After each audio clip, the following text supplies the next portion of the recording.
Hi, everybody. Welcome back to our channel and welcome back to the You Don't Understand podcast. So, for today's episode, we wanted to bridge off of where we left off last week. We discussed towards the end about the importance of wanting to build that relationship between parent and child, um, and how it's really important to have that want in the first place. So, for today's episode, we wanted to discuss um just the importance of like family in general, especially in this generation or and honestly like in this not even generation in this day and age. I've seen it from my perspective as well, that the essence of what it means to have a family and have that familial bond it has definitely like lost its meaning over the years. And we kind of wanted to discuss why and how we were able to like bring that back into our family and even into our relationship, especially because I mean, we had a pretty non-conventional way of, living and stuff. So I will hand it off to my mother. Hello, everyone. So, yeah, that is a very important point because that's where we left last time. I mean, you can not have the desire, you can have your identity, you can have the thought that you are capable enough, to take care of yourself, handle life on your own, and figure it out on your own. But I guess it is very important to understand that. In some ways we are a social being, and we need people, we need that support system, we need that support system to nurture us in a complete whole sense rather than taking away the identity of the individual. So it's like a bigger tree that is shading a smaller tree till the point the tree is strong enough or the plant is strong enough to become a tree in its own.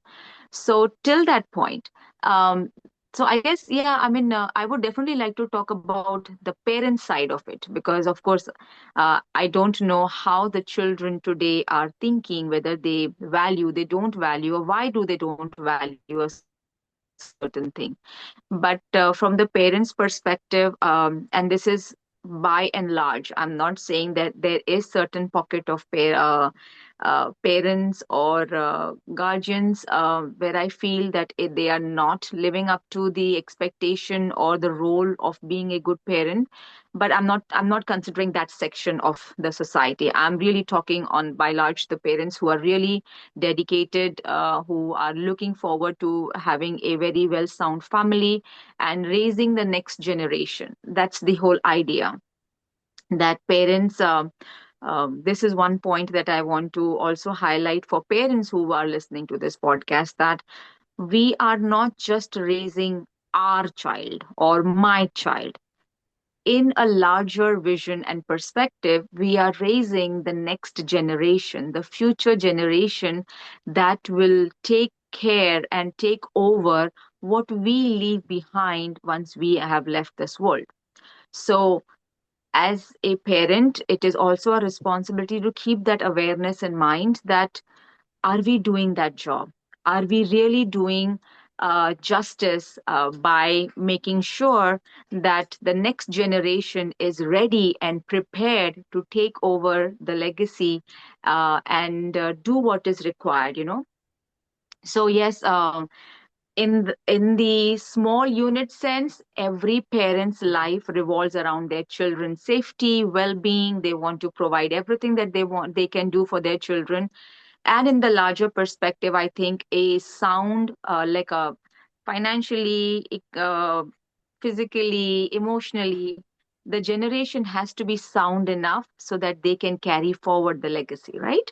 So that would be my understanding. But I definitely am always very curious because in our times, in our generation, um, family was important. And even today, I feel that we do carry that bond. No matter, we might not be talking to our siblings that often, we all are busy in our lives, but when we know that one of us needs us, we are there.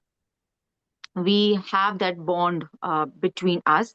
We don't have to express it every day and text every day and tell the world that, hey, I love you and I'm there for you.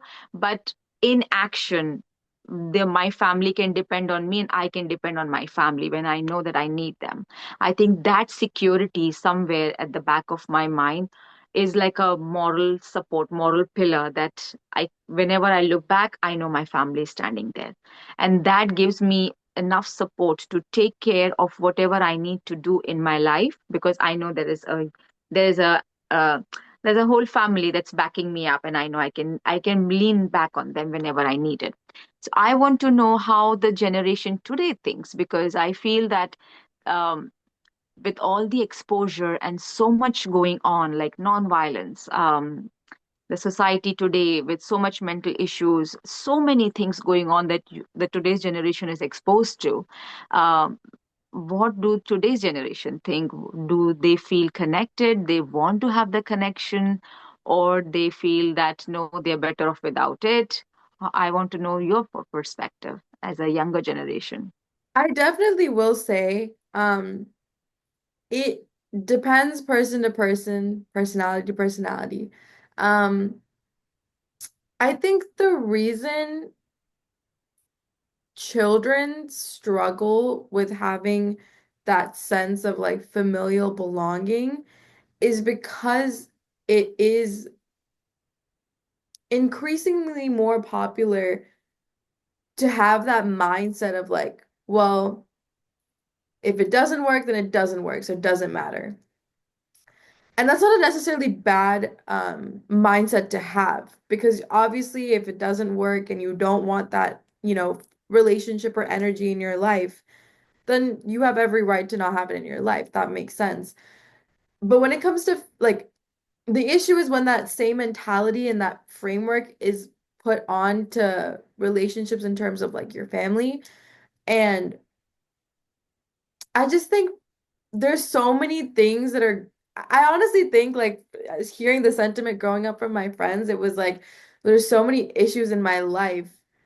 I'd rather just not sit there and try to fight for something that I feel like is already lo a lost cause. Like that was the sentiment I heard the most growing up, where it was like there's like it's not even like specific to my life. It's like you said, so much exposure. Like there's like a million problems going on in this world.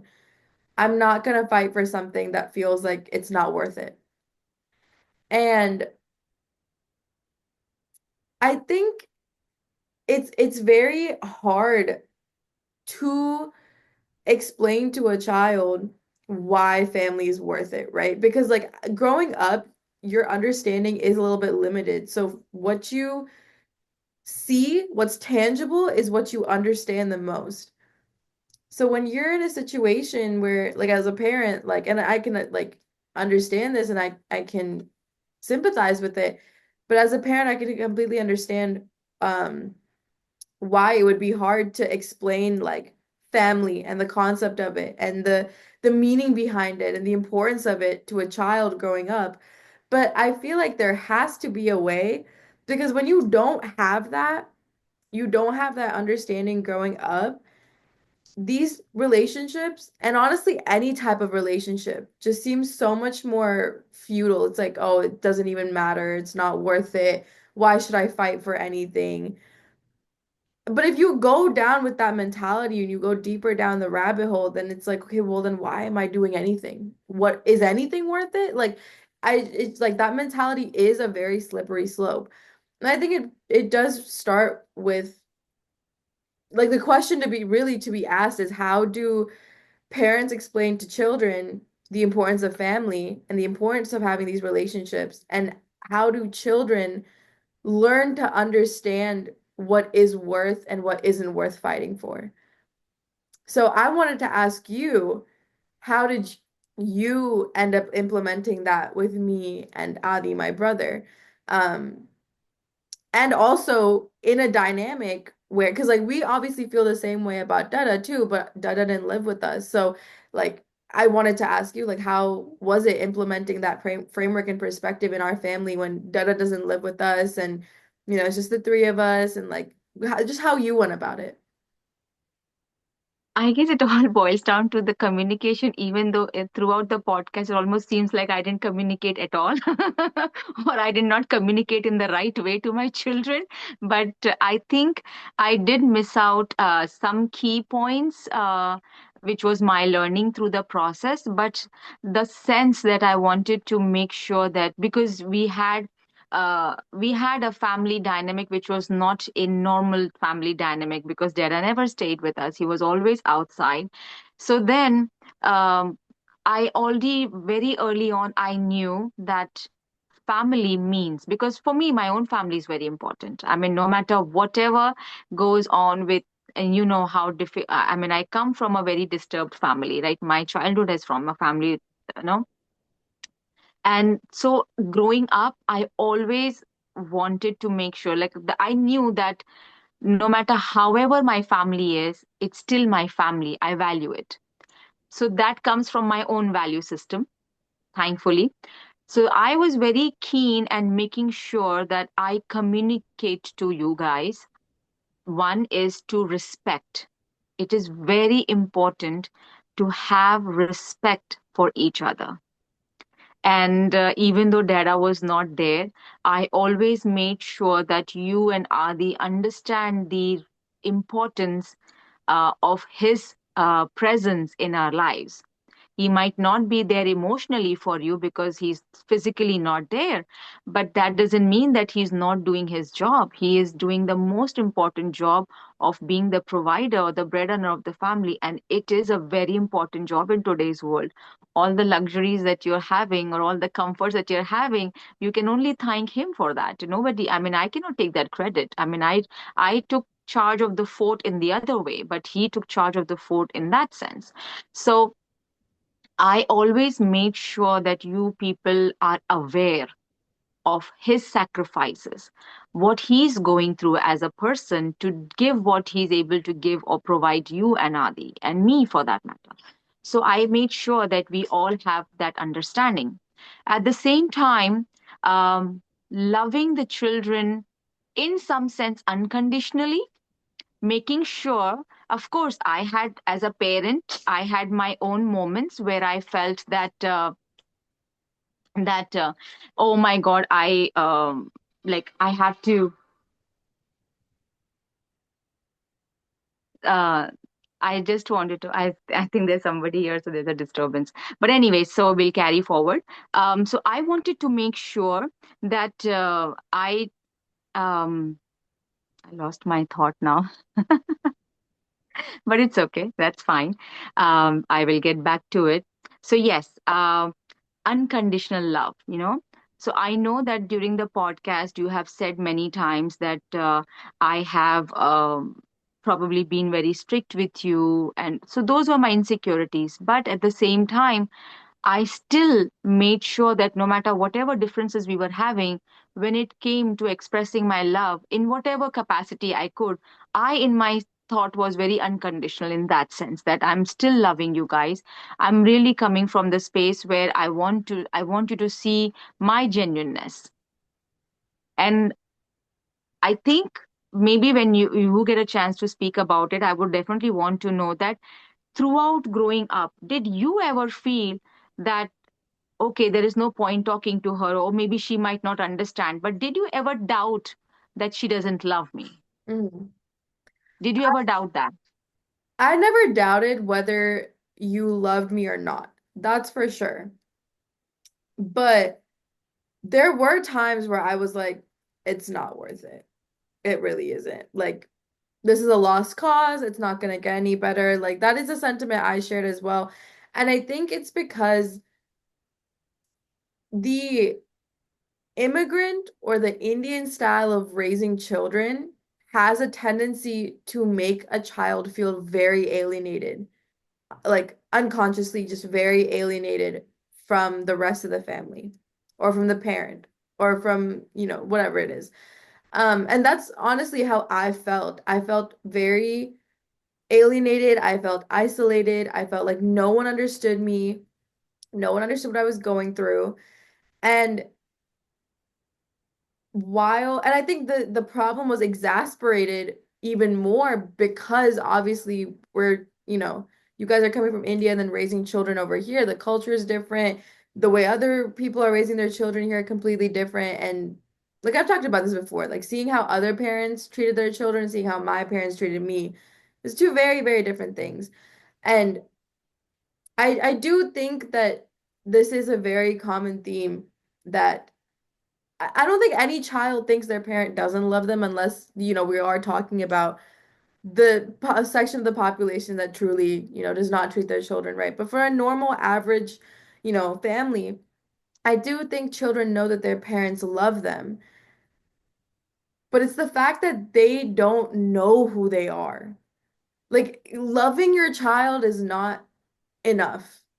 Knowing who your child is, knowing who they are as people, their experiences, their thoughts, their opinions, making sure they're included in the fold, even if they have a differing opinion or a differing perspective, making sure that those things are open and allowed to be expressed in the household is what makes a child feel like they belong.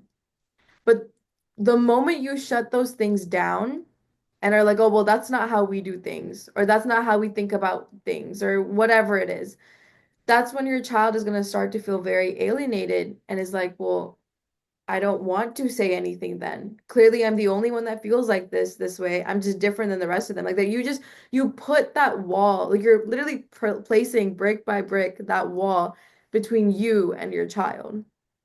So even though I can sit there and still be like, no, my mom loves me, but does she know me? Does she care for who I like for not even who, but like what I am as a person, right? Those details, those things also matter. Just being able to show that your child that you love them is not enough. It really isn't. So, so then what? So if oh, I understand, of course, loving is a different way of expressing. But then tell me, what made you feel that you want the family or you want the relationship, or growing up, did you have the sense that no matter what, this is still my family? Mm. What was it that made you have that thought process then? So I think what made me had that have that thought process was, and maybe this is just my way of thinking, but the idea of family.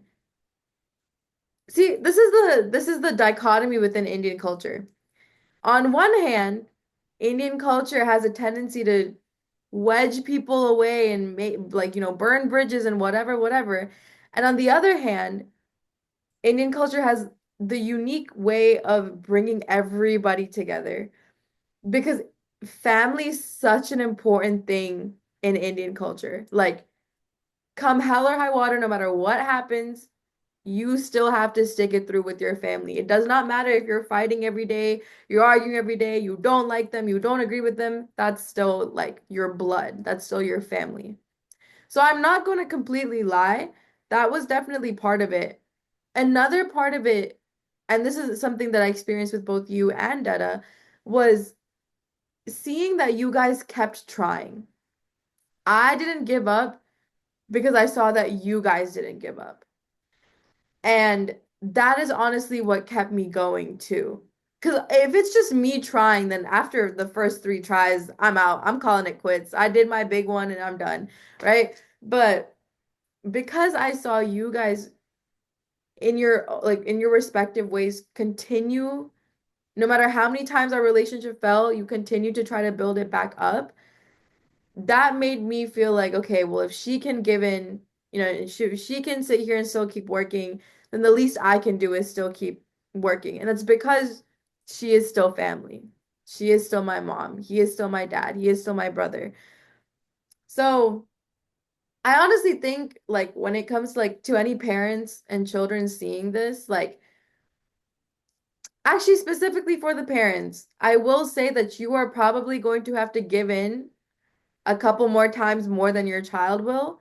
But if you're able to push past that parental pride and ego of like, well, they should just listen to me, whatever it is, you are going to see more results through action. just saying something is not always going to work. Obviously, you have to say what you have to say, but you have to follow through with what you have to say too. The more action you show that you're trying, the more susceptible your child is going to be to the idea of like, okay, if they're trying, then maybe I should try too. But then also in that same breath, I will say that don't keep trying the same thing over and over again, right? Clearly, the way you are trying to make things work isn't working out. So, yes, you can keep trying over and over again, but you're still going to push your child away because you're not bringing them into the fold and trying to figure out how you can make things better together. You're just doing, doing, doing, not even looking at the other perspective or the other side. So, yes, action matters, but collective action. There should be a sense of togetherness. Like you're figuring this out together. It's not just me figuring it out, it's not just you figuring it out. And I think that's something that maybe you did unconsciously or maybe you knew what you were doing, but that's something I will say I that will take the credit that I did know what I'm doing. No, but I guess the shift that I brought in myself was that I did not look at the world, because earlier I was looking at you as from the parent side, then then I learned that no, it's not going to work this way, because the way I am exposing you is not the way you are looking at me. When I had that big moment, that big discussion with in the therapy session, then I started realizing that I guess the biggest shift that needs to happen is that I need to sit in your chair and then look at the world from your eyes, and then try to understand your world, not the world that I think I'm giving to you, but I need to come down to the place, not down in that sense, but to come to your side and then look at the world and then see what that world looks like. What in your eyes you see the parent, not that the parent I'm trying to show you or be. I wanted to understand the parent that you are experiencing or you are perceiving. Mhm, That's when the shift started happening for me, because now I was like, oh, it doesn't matter whatever I'm saying. If you are not able to comprehend what I'm saying, then I need to change my ways. mhm, So I had to keep in my head, I was keeping myself in both sides. Once when, so every time we would have an episode where we're not agreeing, I would go back and then reflect that, okay, if I'm Tuk right now, or I'm Diksha right now, and if I am not able to understand that, what part is she not getting what I'm trying to say? So I would sit back and think from your perspective. And then I would again go back. It's like a chess game which I'm playing from both sides. Like I play my play move on this side, then I go on the other side, and then oh, that was the move played. Let me move, let me cut my own move. So that's where I brought the major change in me, was to see the world through your lens. mhm, And that lens was very different than the lens that I was looking at the world from, and trying to teach you or trying to give you those things. But I guess the another key factor was that I always emphasized on the fact that even though I might have shut you down many times, but in my own ways, I always still gave you that opportunity that you have an opinion and you can come and talk. I will say that is what you thought you might have been doing. Exactly. But I, you got the first half right. I always knew I was allowed to have an opinion. That is something you never shied away from. It wasn't even that you wanted me to form my own educated opinions. You wanted me to have my own thought processes. But when it came to, and I won't lie, there were a lot of things that I could still come and talk about, but it devolved into an argument very quickly. And I think this might just because both of our personalities are like this, where we just felt this incessant need to prove the other one wrong. But You are an Aries, I'm an Aries. We have to butt our heads. we're a little too Two stubborn. strong, opinionated women, they cannot stay in the same household then. No, literally. But yeah, that was and going back to your earlier point about putting yourself in the child's perspective, seeing their worldview, it like it goes back to this overarching message. It's like you can sit here and think that you're creating this environment for your child, but you have no idea how they're going to see the world, right? It's like the same thing when you're talking to people about like letting go of control and stuff. You can sit here and like do a million different things, but at the end of the day, how the other person is going to perceive it is up to their own accord. There's nothing you can do about that. And I think that's sometimes where parents miss the mark, where they're treating their child like a child, which makes sense.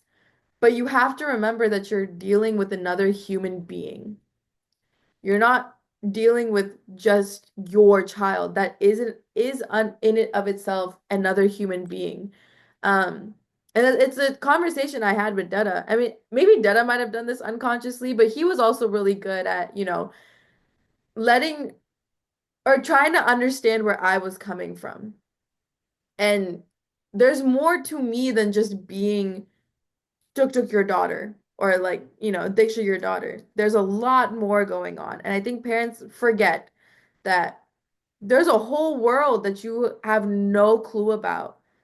And it would be naive to keep thinking that you know everything when you don't.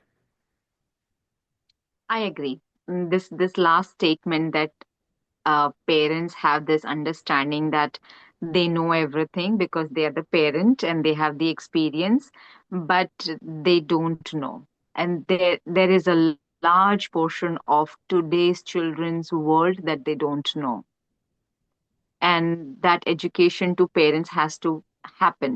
They need to educate themselves. I keep emphasizing and stressing on this because that's the experience I went through with you, that I had to unlearn a lot of things that I thought I know and I have learned, and then I had to relearn a lot of things. Mhm.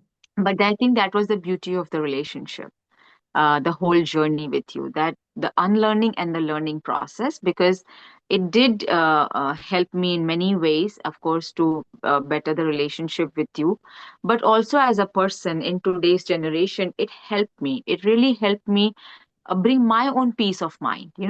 As an individual, as a parent, I also was going through a lot of emotional turmoil because my daughter is going through so much problems, and that didn't bring me any peace. But I never had an opportunity. So for me to able to take that journey with you, somewhere that understanding, that awareness brought peace to me too. And somewhere I was able to deal with you much better. I was able to strike that balance with you. Of course, I miss that balance even now, I guess, but I'm trying. I'm trying my best. But the point that you made, that the Indian culture, like how they have this ability to shut you down, but at the same time still instill that value.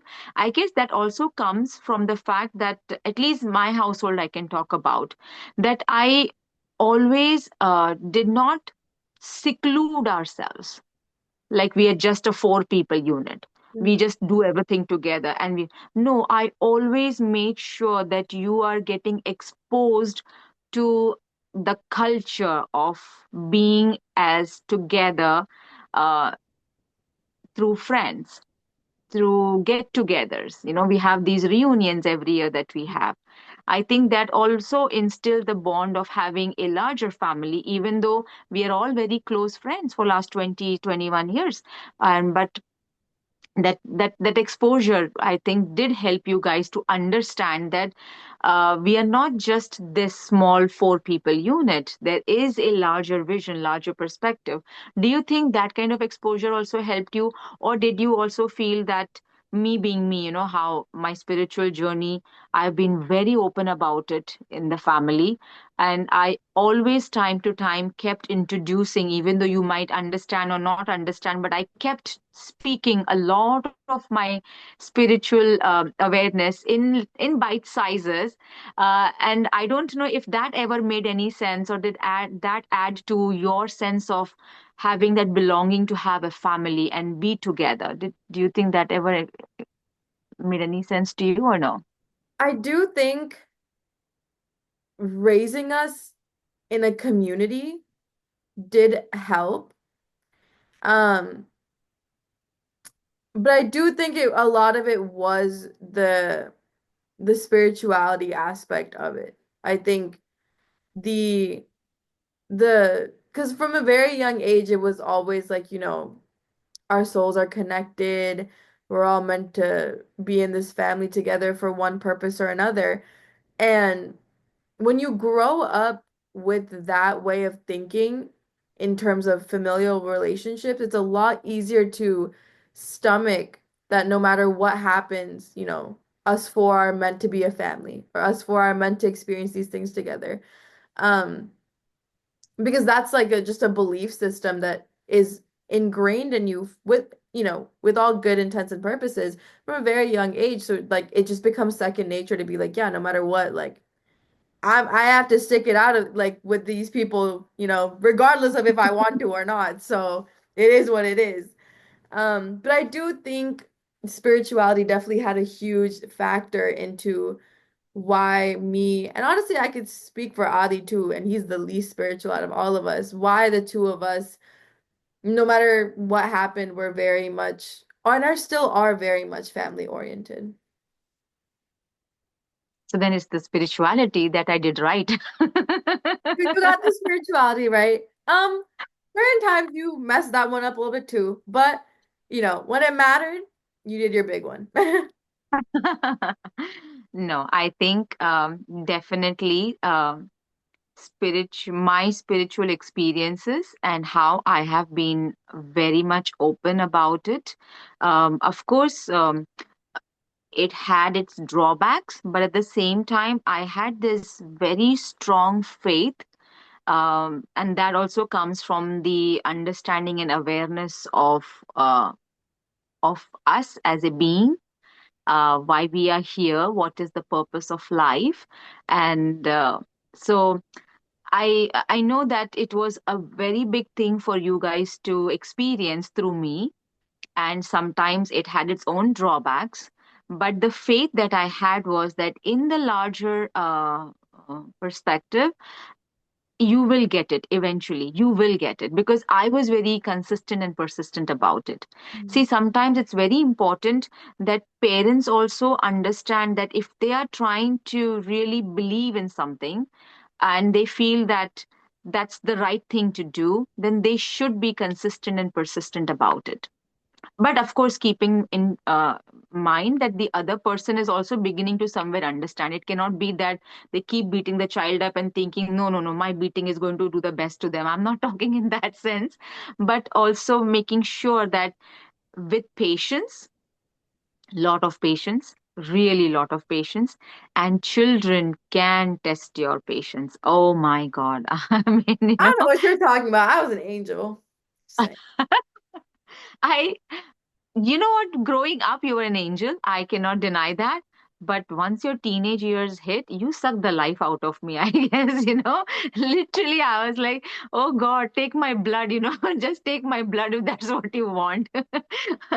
And Adi, on the other hand, was someone who really taught me patience in life as a kid. But then as he hit his teenage years, oh my God, he's such a blessing. I mean, I cannot even thank enough the universe for bringing him in my life at this juncture for the person that he is.